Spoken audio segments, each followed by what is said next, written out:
ದೇವ, ಲೋಕಪೂಜಿತ ಶ್ರೀ ಗಣೇಶ, ಬದುಕೆಂಬ ಈ ಮಹಾಕಡಲಿನಲ್ಲಿ ದಡ ಸಿಗದೆ ಒದ್ದಾಡುತ್ತಿರುವ ನಮ್ಮನ್ನು ದಡ ಸೇರುವ ಶಕ್ತಿ ಕೇವಲ ನಿನ್ನಲ್ಲಿ ಮಾತ್ರ ಇದೆ ತಂದೆ, ನಿನ್ನಲ್ಲಿ ಮಾತ್ರ ಇದೆ.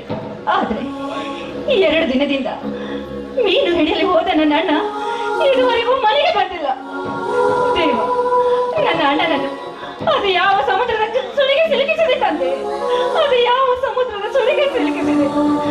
ನಿನ್ನನ್ನೇ ನಂಬಿ ಅಂಬಿಗನಾಗಿ ಪಯಣಿಸುವುದು ತಪ್ಪ? ಹೇಳು ದೇವ, ನೀನೇ ಹೇಳು ದೇವ, ನೀನೇ ಹೇಳು.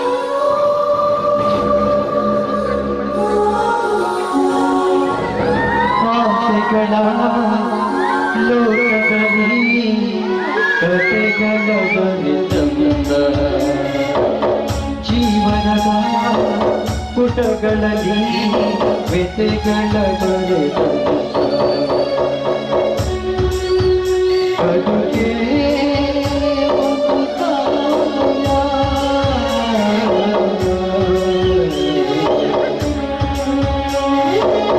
ಆಸೆಗಳ ಲೋಕದಲ್ಲಿ ಕಥೆಗಳ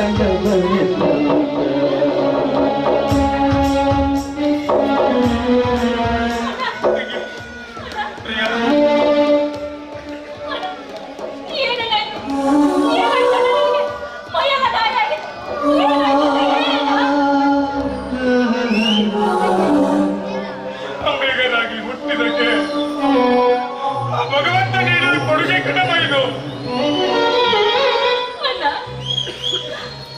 ಬಡ ಮೀನುಗಾರರಿಗೆ ಇದೆಂತ ಅಗ್ನಿ ಪರೀಕ್ಷೆ ಅಲ್ಲ.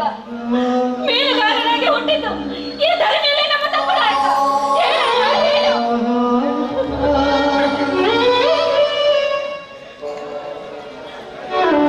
ಶ್ರೀಮಂತರ ಹೊಟ್ಟೆ ತುಂಬಿಸಲು ದೋಣಿ ಹಿಡಿದು ಕಡಲಲ್ಲಿ ಧುಮುಕುವ ನಾವು ಎಷ್ಟೋ ದಿನಗಳವರೆಗೆ ಅನ್ನ ನೀರಿಲ್ಲದೆ ಗಾಳಿ ಬಿರುಗಾಳಿಯನ್ನ ಲೆಕ್ಕಿಸದೆ ತೆರೆಗಳೊಂದಿಗೆ ಸೆಣಸಾಡಿ ಮೀನು ಹಿಡಿದು ತರುವ ಈ ಬಡ ಮೀನುಗಾರಕ್ಕೆ ಹೋಗು ಯಾರಿಗೂ ಕೇಳಿಸದಮ್ಮ ಈ ಸಮಾಜದಲ್ಲಿ. ಅಲ್ಲ, ನೀನು ಡಿಗ್ರಿ ಮುಗಿಸಿಕೊಂಡು ಈ ರೀತಿ ಜೀವ ಪಡೆಗೆ ತುತ್ತು ಅನ್ನಕ್ಕಾಗಿ ಕಡಲಿನೊಂದಿಗೆ ಗುದ್ದಾಡೋದು ನನಗೆ ಯಾಕೋ ಸರಿ ಕಾಣಿಸ್ತಾ ಇಲ್ಲ ಅಣ್ಣ. ಅಣ್ಣ, ಒಂದ್ ವೇಳೆ ನಿನ್ನ ಪ್ರಾಣಕ್ಕೆ ಏನಾದ್ರೂ ಅಪಾಯವಾದ್ರೆ ಈ ನಿನ್ನ ತಂಗಿಯ ಗತಿ ಏನಣ್ಣ? ಪ್ರಾಣಕ್ಕೆ ಇರುವನಲ್ಲಮ್ಮ ಈ ನಿನ್ನ ಸೂರ್ಯಮಂಡ.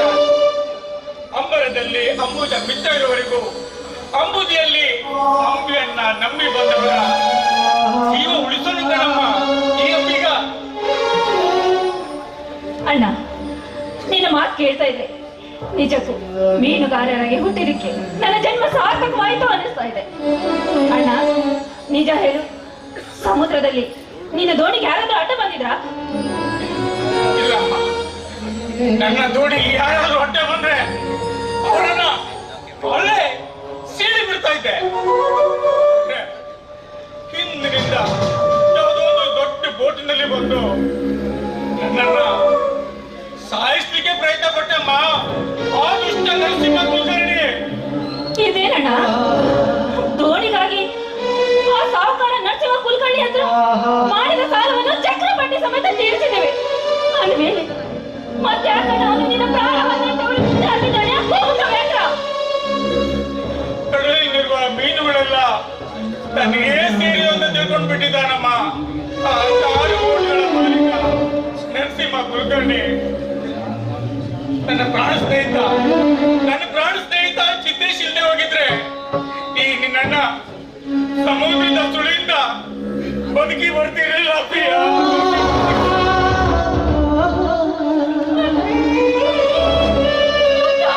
ಮಾತುಗಳು ಆಡ್ಬೇಡ ಅಣ್ಣ, ಅಂತ ಅವಶ್ಯಕತೆ ಮಾತುಗಳನ್ನ ಆಡಬೇಡ. ಬಡ ಮೀನುಗಾರರಾಗಿ ಹುಟ್ಟಿದ ಮೇಲೆ ತುತ್ತು ಅನ್ನಕ್ಕಾಗಿ ಹೋರಾಟ ಮಾಡೋದೇ ಸಂಗ್ರಾಮವಾಗಿದೆ. ಇಂತಹ ಸಂಗ್ರಾಮದಲ್ಲಿ ದಿಕ್ಕು ತಪ್ಪಿಸೋ ಕೌರವರಿದ್ರು ಕೂಡ ಜಯ ಸಿಗೋದು ಅಂಬಿಗನಿಗೆ ಅಣ್ಣ, ಅಂಬಿಗನಿಗೆ. ಜ್ಞಾನದ ಬಲದಿಂದ ಅಜ್ಞಾನದ ಕೇಡು ನೋಡಯ್ಯ, ಜ್ಯೋತಿಯ ಬಲದಿಂದ ತಮ್ಮಂದದ ಕೇಡು ನೋಡಿ ಅಂತ ಬಸವಣ್ಣನ ಹೇಳಿರುವಾಗ ಮುಂದೊಂದು ದಿನ ಶ್ರೀ ವಿಘ್ನ ವಿನಾಶಕ ಆ ದುಷ್ಟ ಕುಲದಲ್ಲಿ ಸಂಹಾರ ಮಾಡಿ ಮಾಡ್ತಾ ಇದ್ದಾರಮ್ಮ. ಆ ನಂಬಿಕೆ ನನಗೆ ಬಲವಾಗಿದೆ. ಹೋಗ್ಲಿ ಬಿಡಣ್ಣ, ಅಂತೂ ಸುರಕ್ಷಿತವಾಗಿ ಮನೆಗೆ ಬಂದಿಯಲ್ಲ, ಅಷ್ಟೇ ಸಾಕಣ್ಣ, ನನಗೆ ಅಷ್ಟೇ ಸಾಕು. ಹೌದಮ್ಮ ತಂಗಿ, ಆದ್ರೆ ನನ್ನ ಪ್ರಾಣ ಉಳಿಸಿದ ನನ್ನ ಪ್ರಾಣ ಸ್ನೇಹಿತ ಜಿತೇಶಿನ ಋಣವನ್ನ ಮಾತ್ರ ಯಾವತ್ತೂ ಮರಿಬಾರ್ದು ತಂಗಿ. ನೋಡು, ಅವನು ನನ್ನ ಪ್ರಾಣ ಸ್ನೇಹಿತ, ನಮ್ಮ ಪಾಲಿನ ದೇವ್ರ ಕಣಮ್ಮ, ಅವನು ದೇವ್ರು. ಅಣ್ಣ, ಮೊದಲು ಒಳಗ್ ನಡೆ, ಔಷಧ ಇರ್ತೇನೆ, ನಂತರ ಇಬ್ರು ಊಟ ಮಾಡೋಣ. ಹೊಟ್ಟೆ ತುಂಬಾ ಹಸಿತಾ ಇದೆ. ಬಾ.